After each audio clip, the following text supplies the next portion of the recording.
India agriculture students association ಅವರು ಕಳೆದ 21 ದಿವಸಗಳಿಂದ ಧರಣಿಯನ್ನು ಮಾಡ್ತಿರ್ತಕ್ಕಂತಹ ಅದು ಕರ್ನಾಟಕ ಸರ್ಕಾರದ ವಿಶೇಷವಾಗಿ ಕೃಷಿ ಶಿಕ್ಷಣದ ಖಾಸಗೀಕರಣ ತಡೆಯುವ ನಿಟ್ಟಿನಲ್ಲಿ ತುರ್ತು ಕ್ರಮ ತೆಗೆದುಕೊಳ್ಳಬೇಕು ಅಂತ ಬೇಡಿಕೆ ಇಟ್ಟು ಮಾಡ್ತಿರ್ತಕ್ಕಂತಹ ಒಂದು ಪ್ರಜಾಸತ್ತಾತ್ಮಕ ಹೋರಾಟಕ್ಕೆ ನಾನು ಮಾಜಿ ನಿವೃತ್ತ ನ್ಯಾಯಮೂರ್ತಿಯಾಗಿ ಅವರಿಗೆ ಬೆಂಬಲವನ್ನು ಸೂಚಿಸುತ್ತಿದ್ದೇನೆ.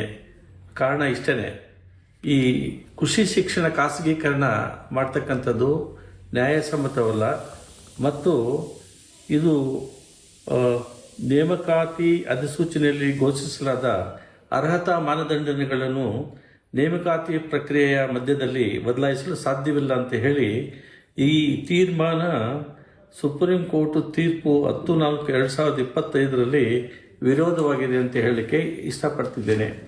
ಮತ್ತು ಈ ಖಾಸಗಿ ಸಂಸ್ಥೆಗೆ ಅಂದರೆ ರೈಟೆಕ್ ವಿಶ್ವವಿದ್ಯಾಲಯಕ್ಕೆ ನೀಡಿರುವ ಅವಕಾಶ ರದ್ದಾಗಬೇಕು ಅಂತ ಹೇಳಿ ಹೋರಾಟ ಮಾಡ್ತಿರ್ತಕ್ಕಂಥದ್ದು ನ್ಯಾಯಸಮ್ಮತವಾಗಿದೆ. ಕಾರಣ ಕೃಷಿ ಇಲಾಖೆಯ ಕೃಷಿ ಅಧಿಕಾರಿ ಅಂದರೆ ಎಒ ಮತ್ತು ಸಹಾಯಕ ಕೃಷಿ ಅಧಿಕಾರಿ ಎಎಒ ಹುದ್ದೆಗಳಿಗೆ ಇದೇ ತಿಂಗಳು ನಡೆಯಲಿರುವ ಕೆಇಎ ಪರೀಕ್ಷೆ ಕೊನೆ ಕ್ಷಣದಲ್ಲಿ ICAR ಮಾನ್ಯತೆ ಇಲ್ಲದ ಖಾಸಗಿ ರೈಟ್ ಟೆಕ್ನಾಲಜಿ ವಿಶ್ವವಿದ್ಯಾರ್ಥಿಗಳಿಗೆ ಅವಕಾಶ ನೀಡಲಾಗಿದೆ. ಇದು ಸರ್ವೋಚ್ಚ ನ್ಯಾಯಾಲಯದ ತೀರ್ಪಿಗೆ ವಿರೋಧವಾಗಿದೆ ಮತ್ತು ಸಂವಿಧಾನದ ಅನುಚ್ಛೇದ 309ನೇ ವಿಧಿಯಡಿ ರಚನೆಯಾದ ಮೂಲ C&R ವೃಂದ ಮತ್ತು ನೇಮಕಾತಿ ನಿಯಮಗಳನ್ನು ಸರ್ಕಾರದ ಯಾವುದೇ ಸಾಮಾನ್ಯ ಆದೇಶಗಳು ಮೀರುವಂತಿಲ್ಲ.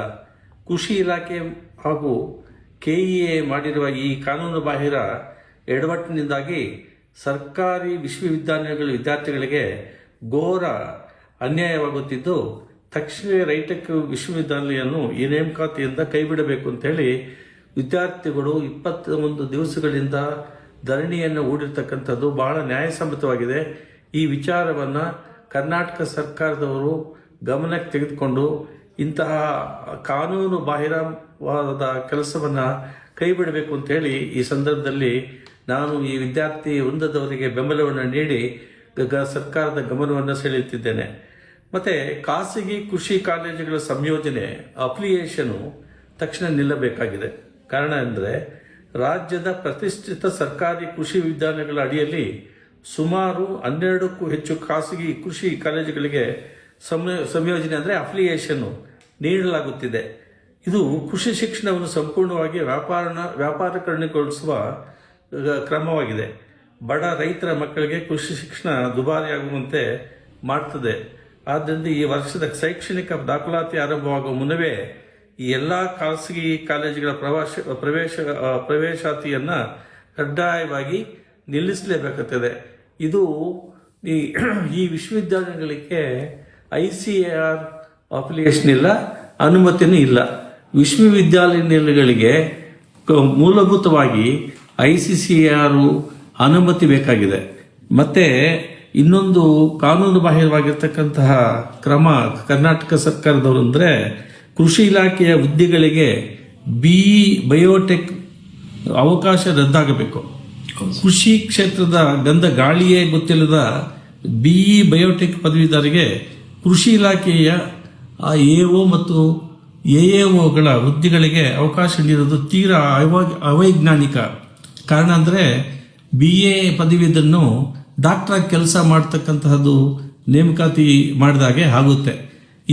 ಈ ರೀತಿಯ ಕ್ರಮ ಅವೈಜ್ಞಾನಿಕ, ಸಂವಿಧಾನ ಬಾಹಿರವಾಗಿದೆ, ಶಾಸನ ಬಾಹಿರವಾಗಿದೆ ಅಂತ ಹೇಳಲಿಕ್ಕೆ ನಾನು ಸರ್ವೋಚ್ಚ ನ್ಯಾಯಾಲಯದ ನಿವೃತ್ತ ನ್ಯಾಯಮೂರ್ತಿಯಾಗಿ ಈ ವಿಷಯವನ್ನು ಹೇಳ್ತಾ ಇದ್ದೀನಿ. ಸರ್ಕಾರದವರು ಈ ವಿಚಾರದಲ್ಲಿ ಅತಿ ಜಾಗೃತವಾಗಿ ಜರೂರಾಗಿ ಪ್ರವೇಶ ಮಾಡಬೇಕು. 8ನೇ ತಾರೀಕು ಪರೀಕ್ಷೆ ನಡೆಸ್ತಕ್ಕಂಥದ್ದನ್ನು ರದ್ದಾಗಬೇಕು. ಆಗಲಿಲ್ಲ ಅಂತ ಹೇಳಿದ್ರೆ ಇಡೀ ಸರ್ಕಾರದವರು ಗಮನ ಹರಿಯಬೇಕಾಗಿದೆ. ಇಡೀ ಕೃಷಿ ವಿದ್ಯಾಲಯಗಳ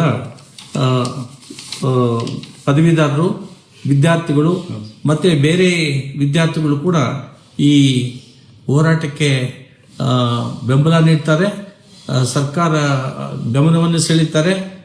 ಆದ್ದರಿಂದ ಈ ಪರೀಕ್ಷೆಯನ್ನು ರದ್ದು ಮಾಡಬೇಕು ಅಂತ ಹೇಳಿ ನಾನು ಅವರಿಗೆ ಬೆಂಬಲವನ್ನು ನೀಡ್ತಿದ್ದೇನೆ. ನಾಳೆ ನಡೀತಕ್ಕಂಥ ಫ್ರೀಡಂ ಪಾರ್ಕ್ನಲ್ಲಿ ನಾನು ನಾಳೆ ಭಾಗವಹಿಸಿ ಇದರ ಬಗ್ಗೆ ಸುದೀರ್ಘವಾಗಿ ಮಾತನಾಡಲಿದ್ದೇನೆ ಅಂತ ಈ ಸಂದರ್ಭದಲ್ಲಿ ನಿಮಗೆ ತಿಳಿಸುತ್ತಿದ್ದೇನೆ. ಸಾಕಿ ಮುಖ್ಯಮಂತ್ರಿಗಳು ವಿದ್ಯಾರ್ಥಿಗಳಿಗೆ ಸ್ಟ್ರೈಕ್ 21 ದಿವಸದಿಂದ ಮಾಡಿದ್ರೇನು ಸರ್? ನಂಗೆ ಕಣ್ಣಿಗೆ ಬೀಳಿಲ್ಲ ಅಂತ